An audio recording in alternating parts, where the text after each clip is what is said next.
맛 칼럼니스트 황규익 씨입니다. 네.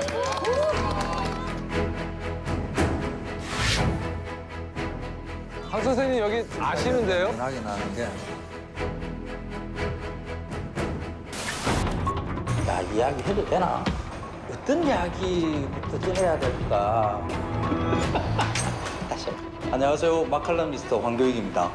음식.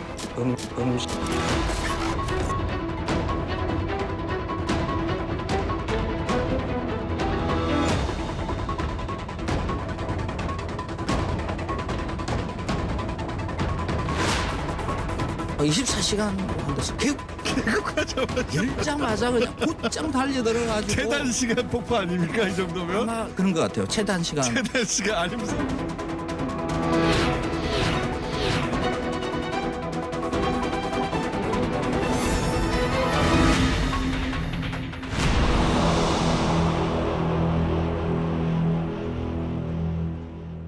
안녕하세요. 서처 K 김지윤입니다. 네, 각종 프로그램에서 맛과 음식에 대한 이야기를 했던 칼럼니스트죠. 바로 황교익 씨인데요. 그런데 최근에는 아주 많은 논란의 주인공이 됐었죠. 오늘은 이 황교익 음식 평론가를 둘러싼 여러 가지 논란에 대해서 서치해 보도록 하겠습니다.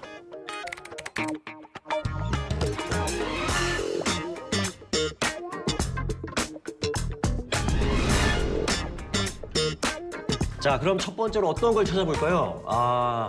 저도 인터넷을 통해서 접한 적이 있는데 최근 이 떡볶이 논란이 한참 화제가 됐었죠. 일단 어떤 내용인지 한번 검색을 해볼게요.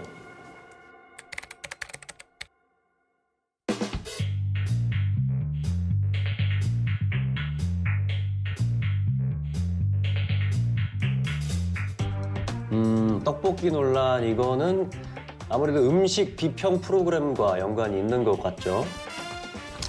자, 보니까 2018년 1월 17일 방송이네요.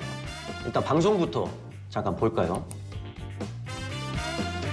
계속 많이 먹게 만드는 음식이니까 이거는 떡볶이는 맛 없는 음식이다. 사실 그 양념 맛으로 먹는 거거든요. 그러니까 떡은 중요하지 않고 그리고 떡볶이를 먹게 되면 끊임없이 먹게 돼요. 계속. 뭐 표현이 다소 거칠긴 하지만 음식 평론가로서 뭐 저 정도 이야기는 충분히 할 수 있는 거 아닌가 싶은데 여기 황교익 씨에 관련된 짧은 만화가 하나 있네요.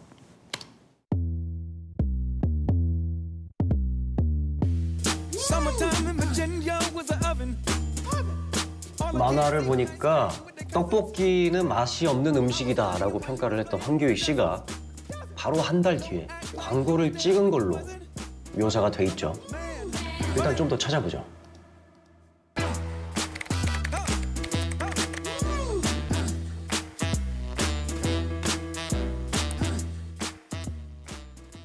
황교익 씨가 떡볶이는 맛없는 음식이라고 얘기를 해놓고 떡볶이집 광고를 찍었다길래 한번 와봤습니다. 어떤 분이 올리신 블로그를 보고 갔는데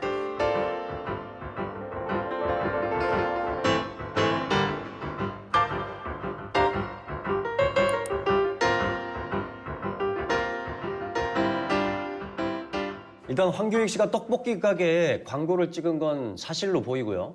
근데 방송에서는 맛없다고 이야기를 했는데 한 달 뒤에 광고를 찍었다. 좀 석연치 않은 부분이 있긴 한데 여기 또 영상들을 찾아보니까 황교익 떡볶이 광고의 진실은 이라고 하는 제목의 영상이 있는데 잠깐 같이 보시죠.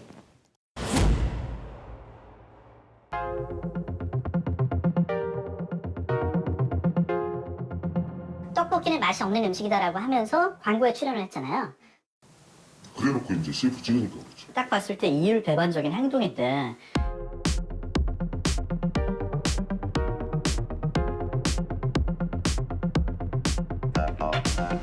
튀김을 모티브로 한 그 스낵 펍인데요. 그 황교익 칼럼니스트를 찍으신 거를 받아서 저희가 그 사진을 가지고 저희가 메뉴판이라든지 매장 내부에 좀 홍보를 하는 부분이었습니다.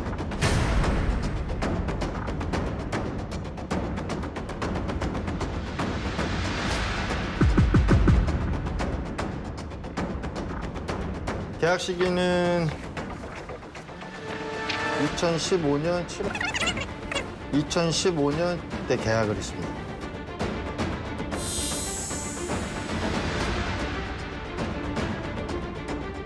아, 그 방송이 나가기보다 훨씬 전에 계약을 했던 거군요. 이렇게 나한테 주는 돈을 교수가동복귀로 이렇게 바꾸면 괜찮지 않겠어요? 그랬더니 좋대요. 그럼 그렇게 하자. 그래서.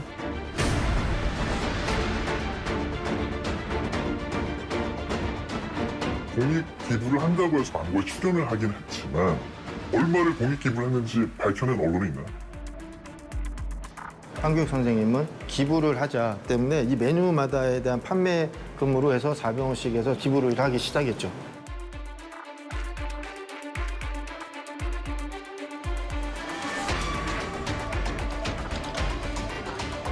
네, 2015년 9월부터 2016년 12월까지 후원금을 납입하셨네요.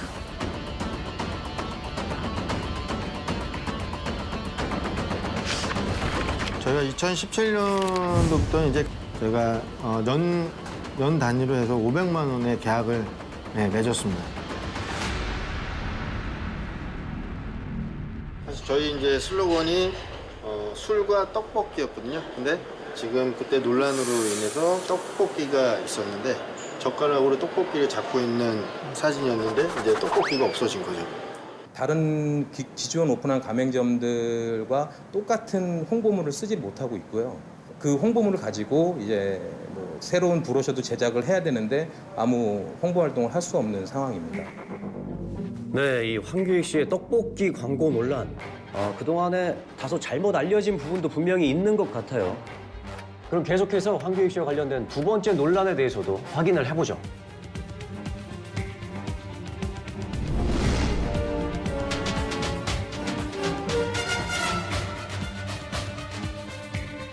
불고기는 일본에서 유래. 불고기가 일본에서 유래됐다는 음식이라는 건가? 불고기가 야끼니쿠가 되기까지. 이 기사들의 본문 내용을 한번 좀 살펴보겠습니다.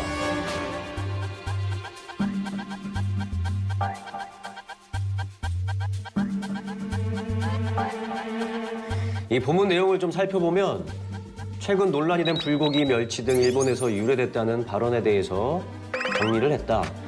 황교익은 불고기라는 단어가 야끼니쿠의 번안어인지 그 단어가 조선에서도 쓰였는가를 되물었고 그러니까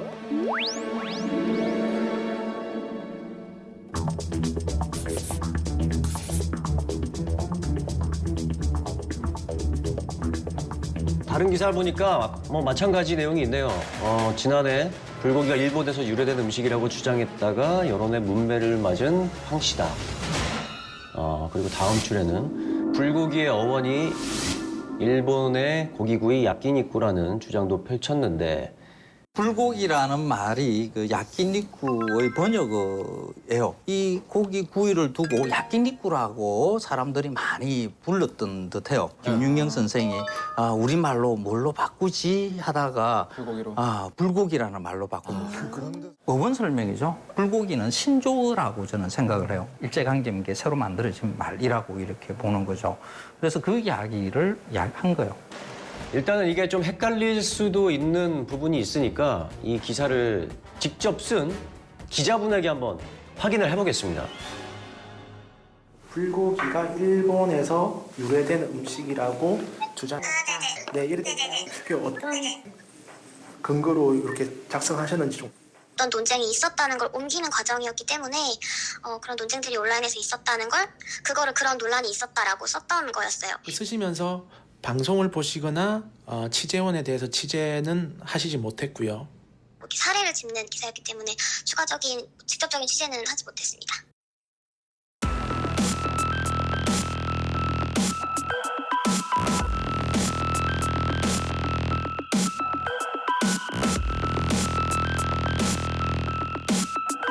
해당 신문사에서는 해당 기사를 삭제를 했군요. 이게 어원 논란이었는데 그 다음에 이 논란은 어디로 확대되냐면 어원이 아니라 불고기는 어느 나라 거냐 이렇게 이제 확대가 돼요. 그래서 저게 이제 우리나라 거 아니고 일본 거 아니냐 이런 식으로 얘기한 거 아니냐라고 이제 오인되는 부분들이 생기는 거죠. 이 사람들은 기사를 사실 자세하게 읽지 않고 얘기하는 분들이 많이 있거든요. 제목만 보거나 아니면 댓글만 보고 그거에 대해서 마치 다 아는 것처럼 얘기하시는 분들이 많기 때문에 이런 페이크 뉴스가 퍼질 수 있는 거겠죠.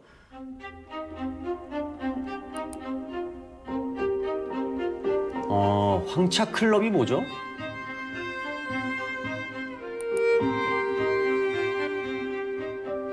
이 보니까 계정이 2018년 12월에 만들어졌고 멤버 수가 한 1,700명 정도.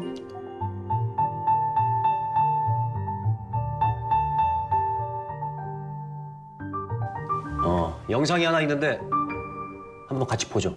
이야기를 가지고 과연 팩트가 맞는지 아닌지 황교익TV 들어가서 댓글을 달고 싶은데 잘 모르겠어, 헷갈렸어. 이 방송 보시면 과학적으로 댓글을 달 수 있습니다.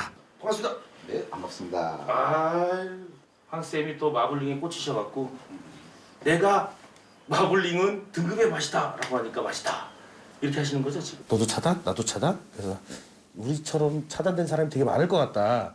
웃으면서 황차 클럽 하나 만들어볼까? 해갖고 우리들끼리 어떤 이야기가 있는지 궁금해서 만들었는데 그러니까 황교익 씨 SNS에서 차단당한 사람들의 모임이라는 거죠. 황차 클럽. 2013년도에 다큐멘터리를 할 때 그때 아마 처음 만나게 됐습니다. 그러니까 선생님 나오신 다큐의 거의 대부분이 저랑 하셨다고 보시면 됩니다. 그러면 친분도 꽤나 있을 거라고 생각이 되는데 어쩌다가 이렇게 사이가 안 좋게 됐을까요? 이야기를 좀 더 들어보죠. 선생님 이런 부분은 좀 아닌 것 같아요라든가 싫어를 누른다든가 아니면 그걸 반박하는 다른 블로거나 페이북에 가서 좋아요를 누르면 차단이 되는 겁니다. 저는 어떻게 차단됐냐면 그분이 쓴 글이 너무 말이 안 돼서 공유를 해서 글을 쳐서 딱 누르고 다시 들어가서 보려는데 안 보이는 거예요. 논쟁하기 싫으면 그냥 바로 차단해버리면 안 돼요. 이거는 회사예요. 내가 보면 깜짝 놀래요. 사람들이 와, 이 정도로 심각한가? 내가 모아서 한번 보내줄까요? 얼마만큼 심각하게 나에 대해서 욕을 하는가? 입에 담지 못할 욕들 어마어마하게 돼요. 그게. 근데 그 사람들을 내가 굳이 그 차단 안 할 이유가 없는 거죠.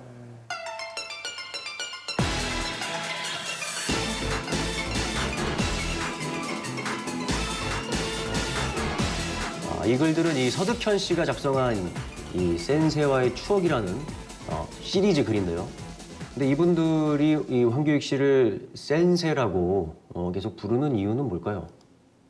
사람들 센세 막 하길래 이렇게 될 줄 모르고 그냥 센세와의 추억 해갖고 좀 회화적으로 한번 얘기해보면 어떨까 해서 이제 시리즈를 처음에 몇 개 올리다가 계속 그런 식으로 하는 건 좀 아닌 것 같아서 처음에 좀 하다가 지금은 하진 않고 있고.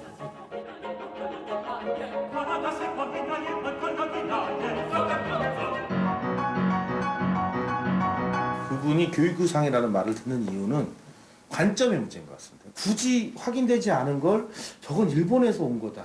저건 일본을 본받아야 된다고 계속 얘기할 때 굉장한 불편함이 있었거든요. 왜 이런 말도 안 되는 어처구니도 없는 그 논리를 대고 센세 뭐 이러는 말을 만들어서 내는 게 유튜브에서 뭐라고 하든지 간에 그걸 갖다가 왜 정상적이라고 보이는 언론에서 왜 다루는가 하는 거죠. 왜 조선일보에서 그걸 갖다가 기사로 만들어가지고 올린다는 게 이게 말이나 되는 이야기냐는 거지. 안녕. 현실박도 하는 거야 계속? 그분을 뭐 어떻게 음해하겠다거나 뭐 이렇게 하겠다는 게 아니라 도대체 왜 저분은 저럴까? 칼럼니스트의 본연의 임무로 돌아와서 자기가 말할 건 말하고 반론 받을 건 받으면서 건전하게 갔으면 좋겠습니다.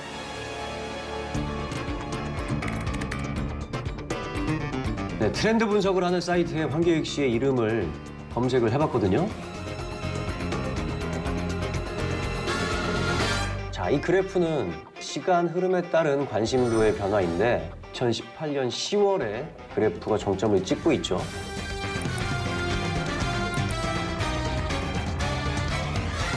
(2018년 10월부터) 한 10월 말까지 보면 10월 2일에 황교익 이름이 급등하는 걸 볼 수가 있는데 그럼 이날 어떤 뉴스가 있었는지 확인해 볼 필요가 있겠죠. 이날 뉴스를 검색을 해보니까 황교익 씨가 백종원 씨의 방송을 저격했다. 뭐 이런 내용의 기사들이 상당히 많이 눈에 띄죠. 이날 어떤 사건이 있었는지 저희 페이크에서 준비한 영상이 있거든요. 일단 같이 한번 보시고 얘기를 해볼까요?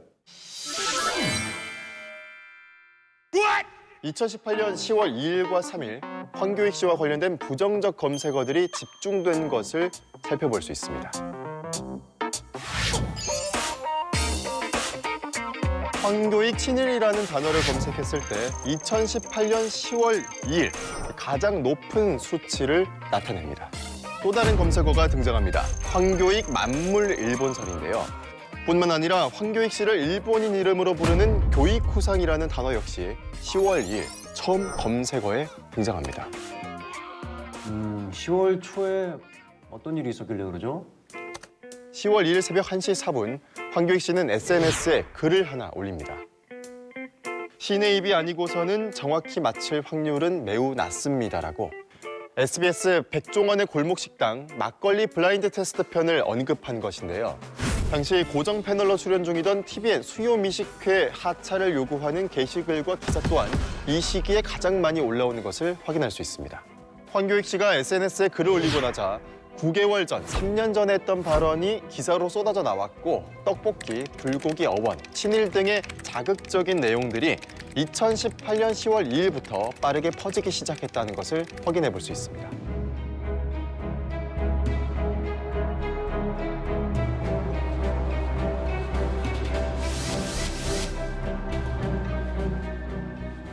내가 논란을 일으킨 적은 없어요. 근데 사람들이 내가 말하는 것을 가지고 비틀고 왜곡하고 조작하고 하면서 논란거리로 만든 거죠. 저는 음식 문화와 관련되는 비평의 일을 하는 사람이고 관찰을 하고 그 말을 해야 되는 위치에 있는 거죠. 그러니까 거기에 대해서 이야기를 하는 거죠. 황교익 선생님은 평론가시니까 예. 당연히 사실 사회가 건강하게 크려면 내가 싫은 소리도 들어야 되고 이런 방향에서 보는 시선도 받아야 되는데 그거 일을 해주시는 게 평론가 분들이고 평론가 분들이 말씀하신 거 저희가 뭐 가타부터 참고를 하면 되는 거고 정당히 하실 말씀을 하신 거고.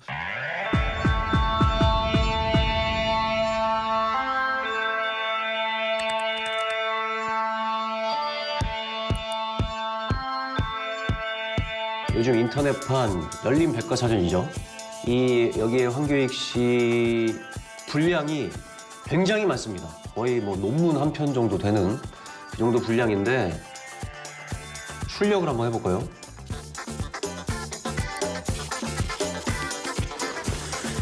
야, 지금 따끈따끈하게 출력을 해왔는데 이게 지금 거의 한 80장 정도 분량 되거든요. 이 황교익 씨에 대한 비판과 논란이라는 카테고리만 출력을 한 겁니다. 그러면 한번 비교를 해볼까요?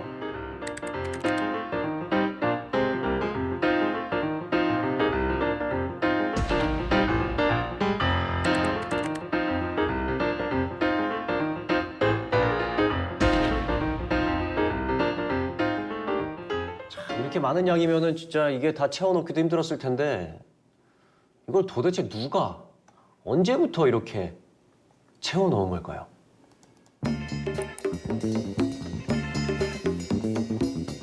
2018년 10월 4일에 처음으로 게시물이 올라와 있네요.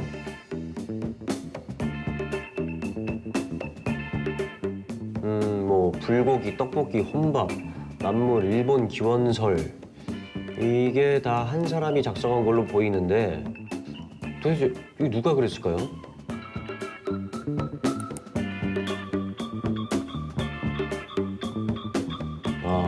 여기서 아이디의 정보까지는 확인을 할 수가 없습니다.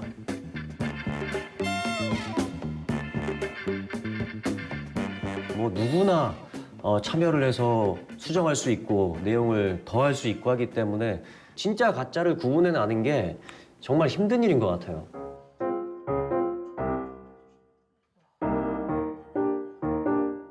전혀 거기에 대한 정보가 없는 사람들이 볼 때는 믿지 않습니다. 그럴 수도 있겠네 하고 넘어가게 되죠. 근데 그러한 것들이 반복적으로 지금 제시가 되고 있고 또 이전에 했던 것들을 다 모아보게 되면 이거는 엄청난 기록이 나오게 되고 사람들은 거기에 대한 믿음을 가지시게 되는 거고 이 과정 중에서 이거를 배포하는 언론인이 되었든 뭐 일반인이 되었든 간에 이 사실을 확실하게 스스로가 믿게 되는 거죠. 제가 먹는 방법. 더 보내시네요. 이 음식이 어떻게 해서 일제강점기에 만들어졌느냐 하면 일단 감자라는 이 작물이 대량으로 재배되기 시작하는 게 그쯤이에요. 감자가 1800년대 중반인가? 1800년. 뭐 불편한 시선들이라던가 불편한 평가가 싫다면 조금 더 긍정적인 이미지를 주기 위한 노력은 해야 될 것 같아요.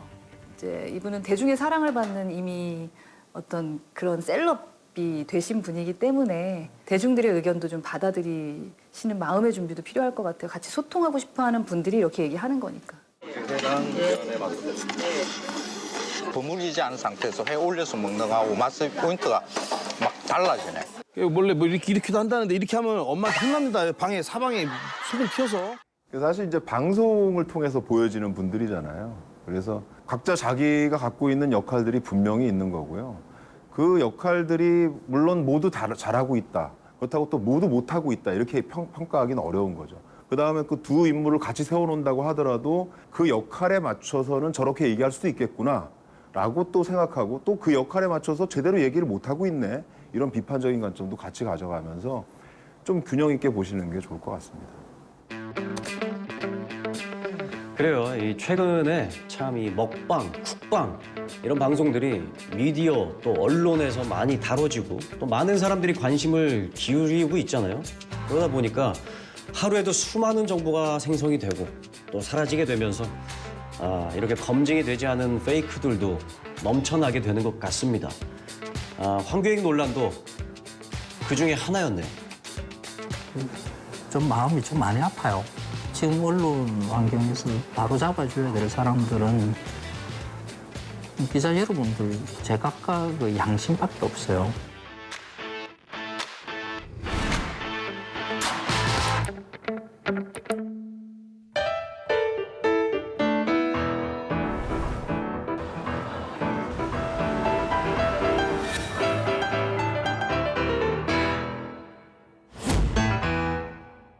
저 서처 K에게 도움을 요청하는 제보 메일을 받았습니다. 한번 확인을 해볼까요?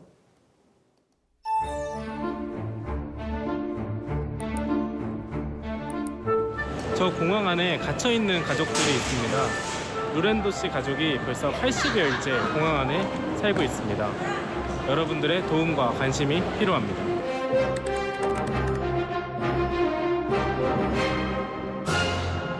한국판 터미널, 목숨 걸고 인천국제공항에 온 난민 가족, 인천공항에서 100일 넘게 노숙, 루렌도 가족, 인천공항에서 벗어나 난민이 될 수 있을까? 이건 또 어떤 이야기일까요? 제가 한번 알아보겠습니다. 안내 말씀드리겠습니다. 오사카로 출국하신 분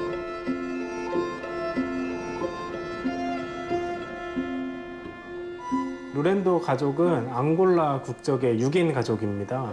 아빠와 엄마 그리고 아이 넷으로 구성되어 있는 가족인데요. 이분들이 한국에 온 것은 작년 말이었습니다. 그리고 그 이후로 계속 공항에서 계십니다. 자는 것은 이제 공항에 있는 소파에서 자고 있는 상황입니다. 일어나 얘들아, 일어나자. 우리 떠날 거야. 일어나, 착하지 아가야.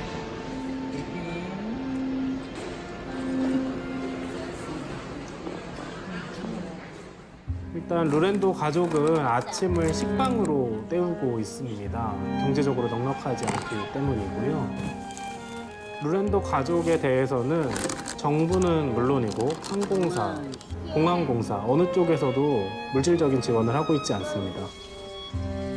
씻는 것도 원활하지 않습니다. 그래서 화장실에서 다른 여객들이 없을 때 씻고 있습니다. 저는 콩고족이라 현재 앙골라에서 위험에 처해 있어요. 제가 앙골라로 돌아간다면 저희 가족을 모두 죽일 것이 분명해요. 나가고 싶어요. 공항에서 나가고 싶어요.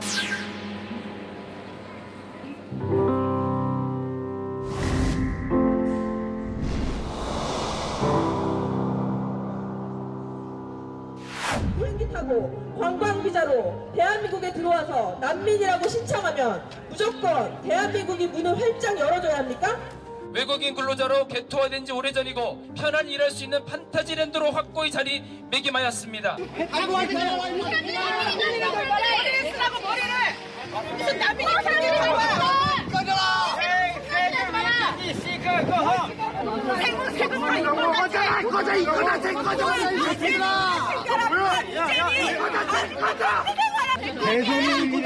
난민이 무슨 비행기가 오니?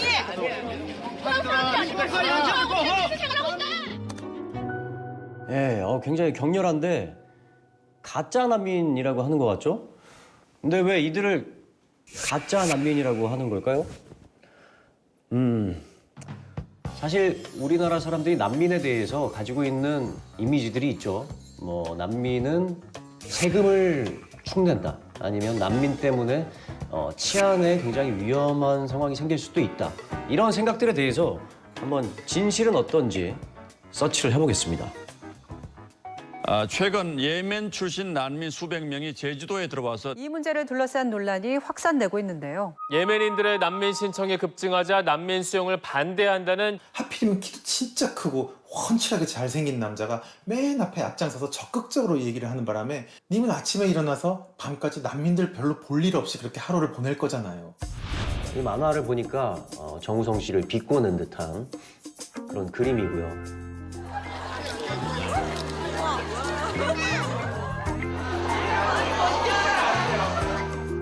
네, 안녕하세요. 유엔 난민기구 친선대사 자격으로 오늘 이 자리에 함께하게 된 정우성입니다. 반갑습니다. 제주도에 도착한 500명 중 대다수가 젊은 남성입니다. 이 세상에 살고 있는 누구라도 내전이 발생하고 박해의 위험이 생기면 난민이 될 수 있습니다. 정우성은 즉각 연예계를 떠나라! 또 난민 인정을 받기도 전에 각종 복지 혜택이 주어지고 6개월 후 취업도 가능하다. 늘어나는 외국인 범죄로 인해서 국민 안전이 불안해졌고 외국인의 고액 의료보험 먹튀로 세금 부담이 날로 폭증하고 있습니다. 거기 몇 명 우리가 받아들인다고 해서 세계 평화가 오지 않습니다. 저는 위정자들이 냉철함을 유지하고 정말 현실적인 해법을 찾아야 된다고 생각합니다. 진짜 이야기는 뭘까요? 예멘 난민들을 직접 만나봤습니다.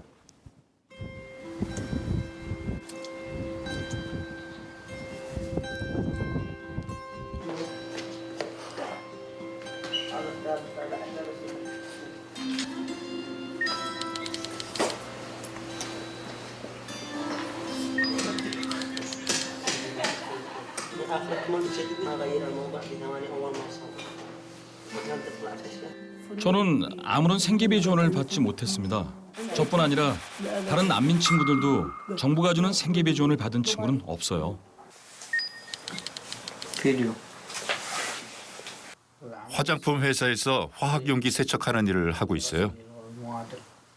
How much did you get paid from company?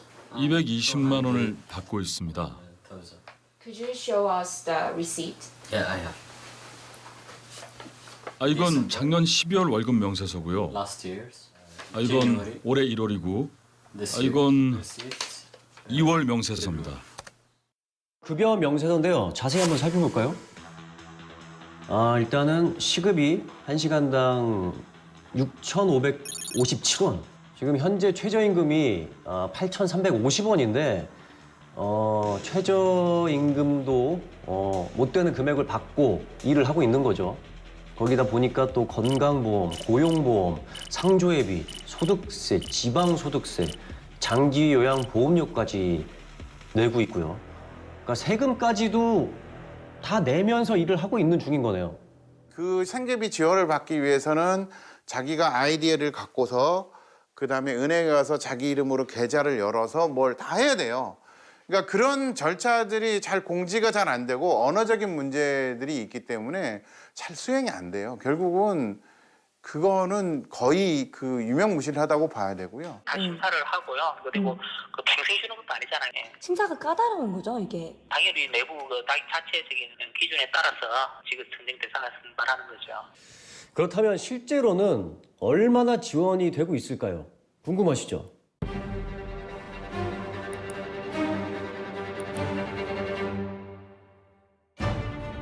난민 지원 관련 예산이 29억 원, 그 정도가 책정이 되어 있네요. 그리고 국회 예산안 관련 회의록을 보니까 의석을 점검해 내년도 무려 470조에 달하는 슈퍼 예산의 현미경 심사가 반드시 필요합니다. 난민이 우리나라에 많이 들어오지 않도록 최선의 노력을 다하라는 뜻에서 그 예산을 드리는 것이니까 최선을 다해 주시기 바랍니다. 난민 수를 줄이려고 애를 썼는지를 상임위원회에서도 보고하고 한 번쯤은 더 보고하세요. 난민을 위해서 지원되는 지원금이 난민을 들어오지 못하게 노력하는 그런 예산이다. 이 예산에 대해서 어떻게 봐야 하는 걸까요? 그리고 또 뭐 난민 관련된 가짜 뉴스들은 뭐가 있을까요? 한번 검색을 해보면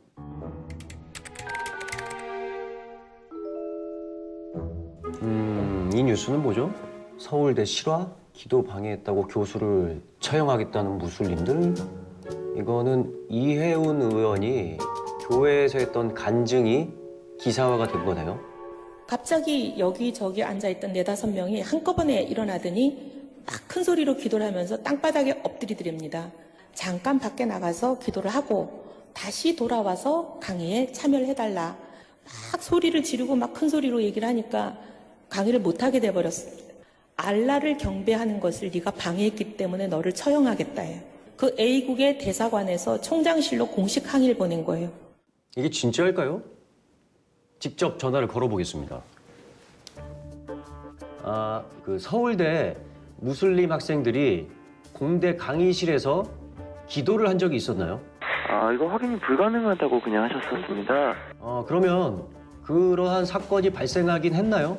발생 여부 자체를 확인할 수가 없다라는. 그러면 뭐 교수님이나 학생이나 홍보팀을 통해서도 그런 일을 들은 적이 없었다는 건가요? 네, 맞습니다.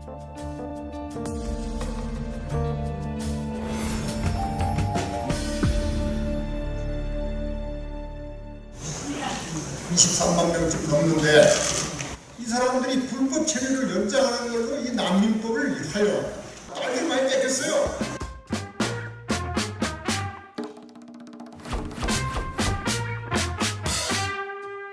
그러니까 이슬람 종교인들이 태극기를 등에 붙이고 한국을 점령하러 온 특공대다.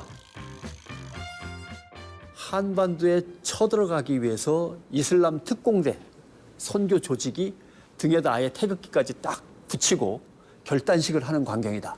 사실은 그래서 사우디아라비아 메카로 성주순례를 떠나기 전에 이태원 모스크에 모여가지고 무사히 잘 여행을 다녀오게 해달라고 예배를 드리는 광경이죠.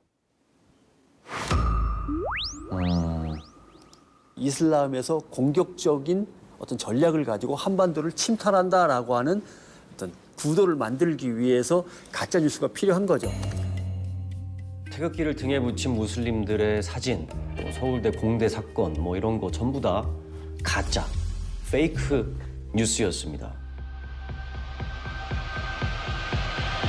코란 13교리, 이게 보면 내용이 가히 충격적입니다. 읽기에도 좀 불편할 정도고 여자아이를 성폭행하고 결혼해도 된다. 이슬람교가 아닌 사람은 십자가에 못 박아 죽이던지 손과 발을 절단시켜라. 이슬람교가 아닌 사람을 죽이면 천국에 가서 72명의 처녀를 상으로 받는다. 이게 진짜 이슬람교의 성경 같은 건데 코란에 이런 내용이 담겨 있을까요?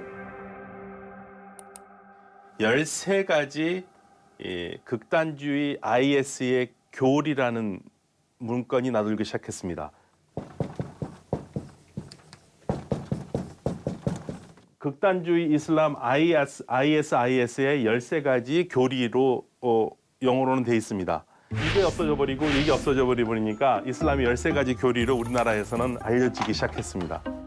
그러니까 어떤 극단주의 세력들의 그런 교리인데 이슬람교의 일반적인 교리처럼 잘못 알려졌다는 거죠. 이슬람의 13교리, 13교리라는 그 첫 번째에 보면 사춘기 시작 안 한 여자아이를 간간 결혼 그리고 이혼해도 된다 하면서 코란 65장 4절이라고 명시되어 있습니다. 근데 코란 65장 하니까 65장 4절에 있다니까 사람들이 믿을 수밖에 없는 거고요. 근데 정작 찾아보면은 코란에 이런 말씀이 전혀 없습니다. 예, 그런데도 이게 버젓이 시중에 통용이 되고 있다는 것은 이거는 우리 한국인들의 지성에 대한 모독이고요. 그 보편적 상식에 대한 모독이라고밖에 할 수가 없습니다.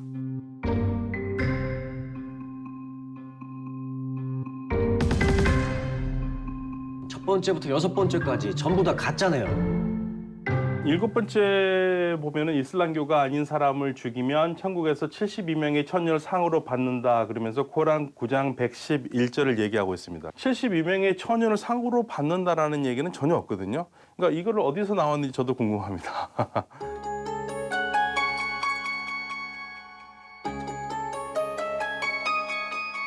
Fake news. That's wrong. That's very wrong. 이건 본 적이 없어요. 이런 건 이집트 사회에서 가능하지도 받아들여지지도 않아요. 그 어떤 나라에서도 이걸 허용하지 않을 거예요. 이렇게 한다면 범죄고 감옥에 가야겠죠. 이건 절대 일반적인 이슬람 교리가 아니에요.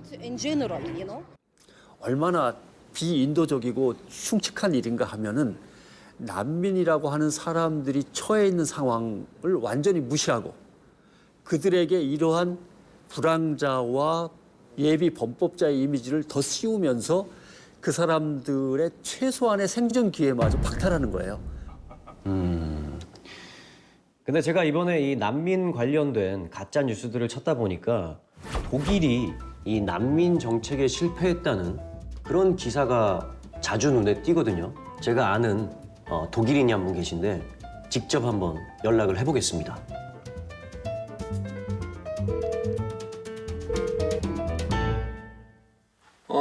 서쪽해 안녕 오래간만이요. 잘 있어요? 네, 안녕하세요, 안토니오. 잘 지내시죠? 잘 있어요. 잘 있죠. 그 독일 난민에 관련돼서 트럼프 대통령도 이 트위터에 이런 글을 올렸더라고요. 독일에서는 난민 이민자를 수용한 이후에 범죄율이 10% 늘었다. 물론 그들은 이를 알리고 싶어 하지 않지만 말이다. 메르켈은 실패 안 했다고 생각하고 먼저는 트럼프 이런 그 트위터 하면 메르켈 대부분 크게는 대답 안 해요. 왜냐하면 트럼프 어차피 대부분 그 팩트 무시하는 사람이잖아요. 이에 대해 메르켈 총리는 기자회견에서 독일 내무장관이 범죄 통계를 제시했고 이 통계 자체가 답을 말한다고 말했습니다.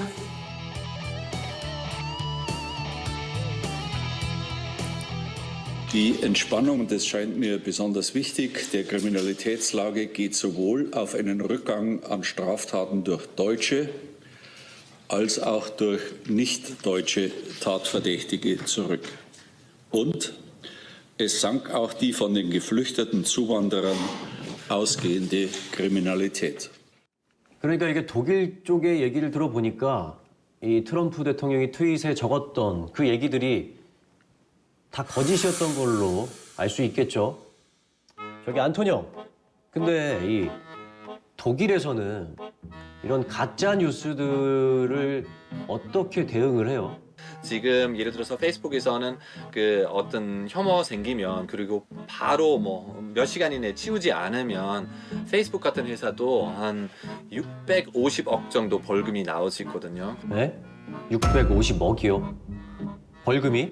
그런 책임감 지켜야 되잖아요. 왜냐하면 사실 되게 위험하잖아요. 그 문제는 팩트 뉴스보다 오보 그리고 가짜 뉴스 훨씬 어떤 병처럼 훨씬 더 빨리 퍼지는 거예요. 예를 들어서 페이스북, 예를 들어서 유튜브, 트위터나 그런 회사들 앞으로 더 책임지켜라. 이런 오보는 더 많은 사람한테 나가지 않기 위해서. 네, 오늘 자세하게 알려줘서 고마워요, 형. 잘 있어요. 안녕. 단케쉔.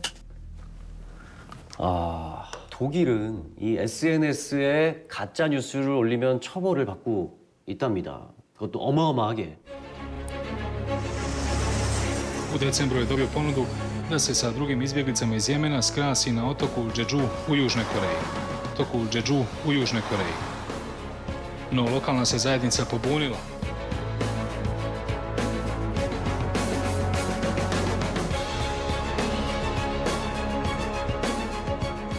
아델을 그 전에 이제 만난 적이 있는데 아델이라는 친구가 그런 말을 할 친구가 아닌데 굉장히 한국 사회에서 적응하고 일하기 위해서 노력하고 있는 친구인데 왜 이런 얘기를 했을까?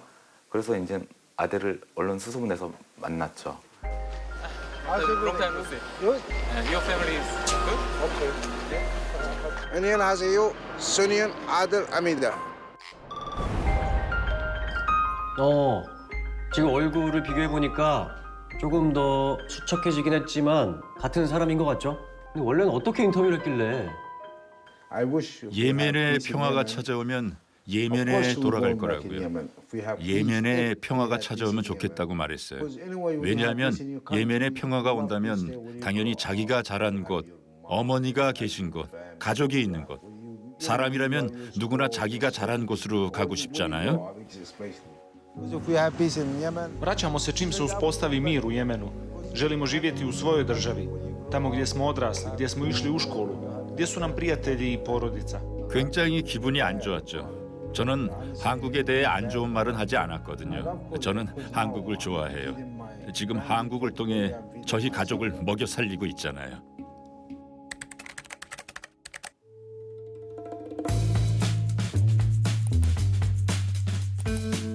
현재는 존재하지 않는 페이지가 됐습니다.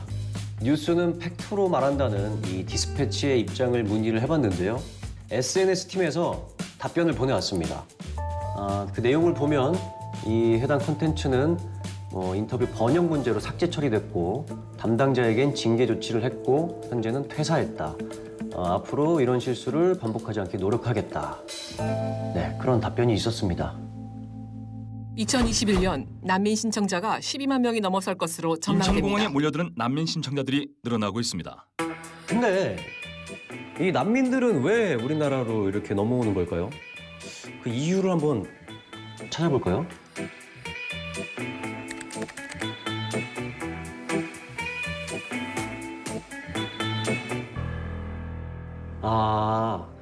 그러니까 우리나라는 이 난민 협약국이기도 하고 또 심지어는 이게 아시아에서 최초로 또 유일하게 난민법을 제정한 나라라고 합니다. 그러니까 우리나라는 이 난민에 대한 시스템이 굉장히 진짜 선진국처럼 잘 갖춰진 나라이기 때문에 특히 예멘인들도 넘어오게 된 거였어요. 난민에 대해서는 저희가 사실은 충분히 관대하다고 생각을 합니다. 우리나라 같은 나라가 있으면요, 저도 가고 싶을 것 같아요. 저도 가서 난민 신청서 쓰고 그 나라에 눌러 살면서 그 인권단체들이나 이런 민변의 비호를 받으면서 눌러앉고, 우리나라처럼 뭐 관대한 곳은 없다고 저는 확신을 합니다. 그 말레이시아에서 생활했던 그런 사진들이 SNS상에서도 많이 돌고 있는데요. 그 브랜드 옷을 입거나 그리고 스마트폰을 들고 있거나, 그러니까 말레이시아에서 안전히 거주하다가 왔잖아요. 가짜 난민이다. 그건 당연한 거죠.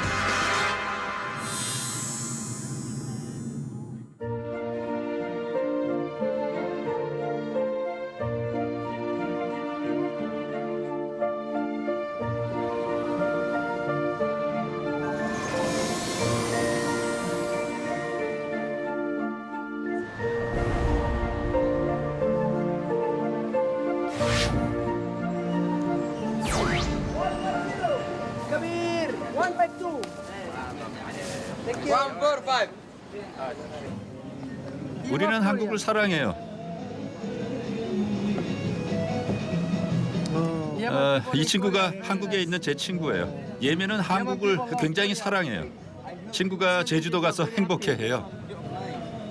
저는 한국에 대해 궁금한 게 있는데요. 왜 한국은 예멘인들 입국을 막았나요? 왜 한국은 예멘인들 입국을 막았나요? 한국이 예멘을 막았었나요? 6월 1일 기준으로 예멘을 제주무사증 불허국가에 추가하였기 때문에 더 이상 난민 신청하는 예멘인은 없습니다. 12개국에서 예멘을 추가해서 24개국으로 불허국가를 늘렸습니다. 1년간 불법 체류자 총 10만 명. 주로 젊은 남자들이 아이폰을 들고 고급식의 명품 의류를 걸치고 누가 봐도 난민이 아니었고, 이런 얼마나 우리가 호구로 알려져 있으면은 그렇게 비행기를 타고 한 번에 범죄 사건이 매우 이게 인권 이제 크게 단체들에게 우리가 이슈가 안 돼서 국민의 그런지 세금으로 지원되는 그런 지원금 정보들은 충분히 중단하라. 있거든요.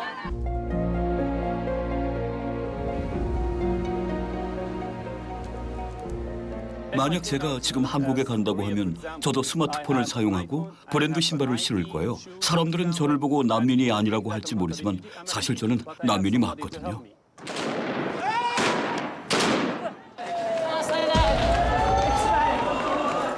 예멘 사태의 중심에는 두 남성이 있습니다.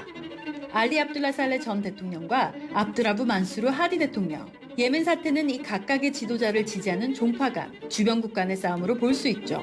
예멘도 한때 한반도처럼 남과 북으로 갈라진 분단 국가였는데요. 1990년에 통일을 이뤘지만 남예멘 수니파와 북예멘 시아파 사이에 끊임없는 갈등이 계속됐습니다.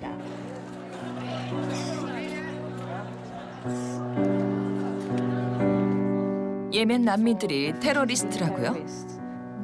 전 아니라고 생각해요. 그들은 전쟁이 싫어서 도망 나온 사람들이에요. 어느 쪽 군대냐에 상관없이 싸우고 싶지 않은 사람들이에요. 그런 사람들을 테러리스트라고 할 수 있을까요? 전쟁이 싫어서 이렇게 힘든 난민의 길을 선택한 사람들이 테러리스트일 가능성은 희박해 보이는 게 사실이긴 하네요.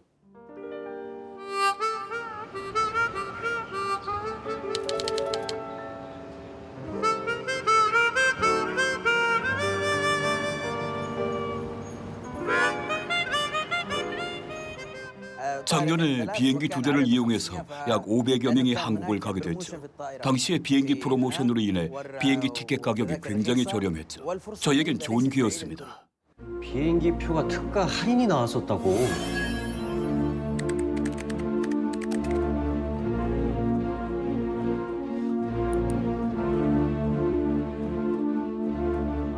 그때 당시 이 난민들이 한국에 들어왔을 때 특가 할인이었습니다.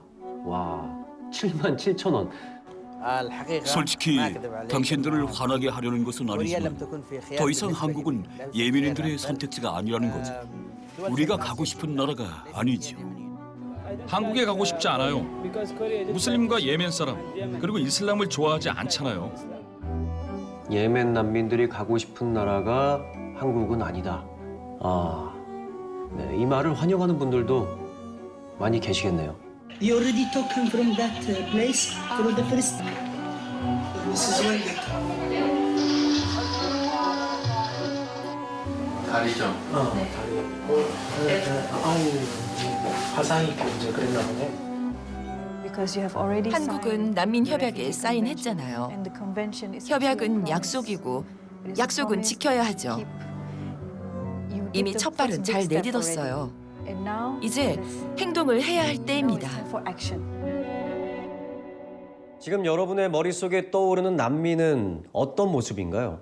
우리나라는 정말 난민들에게 관대한 국가일까요? 우리 스스로가 많은 걸 베풀고 있다는 착각이 어떻게 생각하면 진짜 페이크일 수도 있다는 생각을 해봅니다.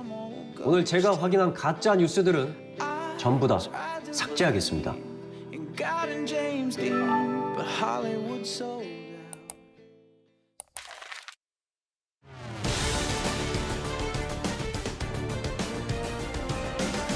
가짜 뉴스는 사람들의 마음속에서 미움과 적대감을 키운다. 진실을 가려버리는 갈등의 시대. 가짜 뉴스는 혐오를 정당화시킬 뿐. 우리가 혐오해야 할 것은 바로 가짜 뉴스다. 페이크 시즌 2로 6월에 다시 돌아옵니다.